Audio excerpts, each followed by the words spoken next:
Por que o meu filho está mentindo?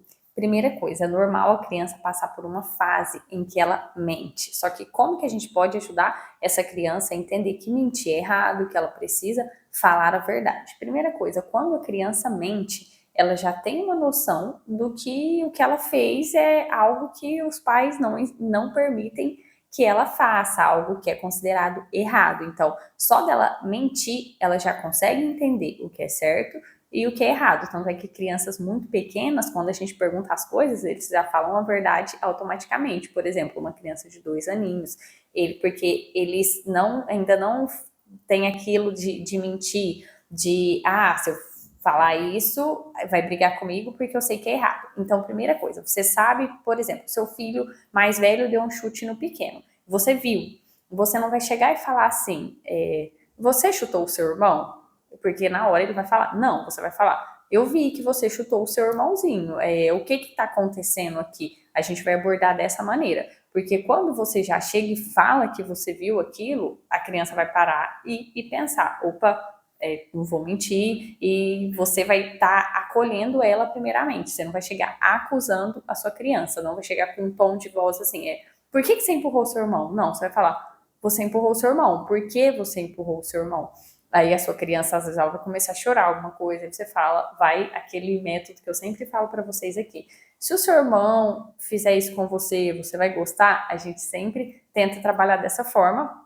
Aí faz primeiro aquela conexão, que eu postei um vídeo esses dias para trás, e depois a gente trabalha em cima disso, de é errado, a gente não pode mentir, e acolhendo a criança de que forma? Por exemplo, seu filho está assistindo desenho, o mais velho, aí o pequenininho está atrapalhando, está pegando o controle, está passando na frente da televisão, ele dá um chute no pequeno. Então, a gente fala da seguinte forma, por exemplo, né? Você chutou o seu irmão. Por que você chutou o seu irmão? Eu sei que quando você está assistindo televisão, quando a gente está assistindo televisão, a gente não quer ser incomodado, mas a gente não resolve os nossos problemas chutando as pessoas, chutando o seu irmão, pode machucar. Quando alguém te chuta, você gosta disso.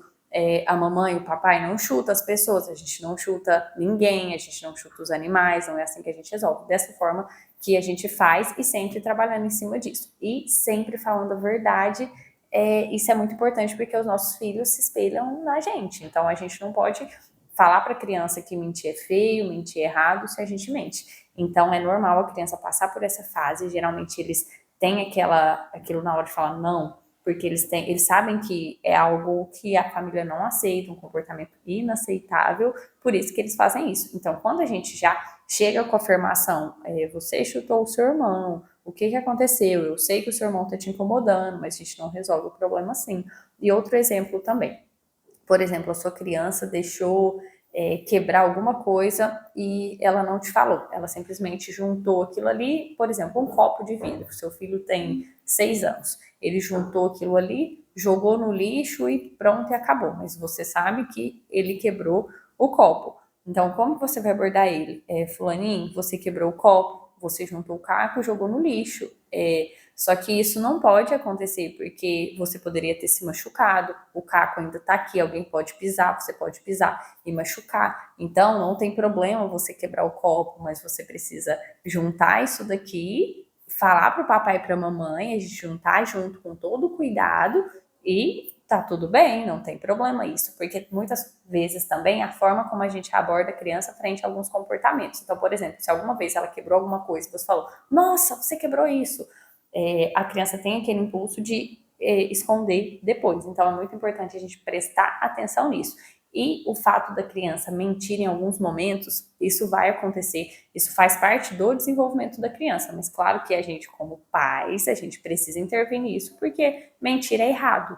Então, a gente precisa ensinar a criança dessa forma, e sempre a parte do acolhimento, nunca aquela parte do julgamento, já chegar e falar assim, você é um mentiroso, você machucou o seu irmão, você quebrou o copo, fez isso. Isso não tem como a gente fazer isso, porque senão só vai estimular e a criança vai ficar com um sentimento de culpa e às vezes até um sentimento de raiva, e não é isso que a gente quer, e não vai gerar conexão. Se a gente não gera conexão, a criança vai continuar faltando com a verdade, e quanto mais ela cresce, mais ela consegue esconder as coisas. Então, a gente sempre precisa gerar conexão, Primeiro a gente gera conexão com a nossa criança e depois a gente trabalha em cima do que aconteceu, do comportamento que não é aceitável, tá bom?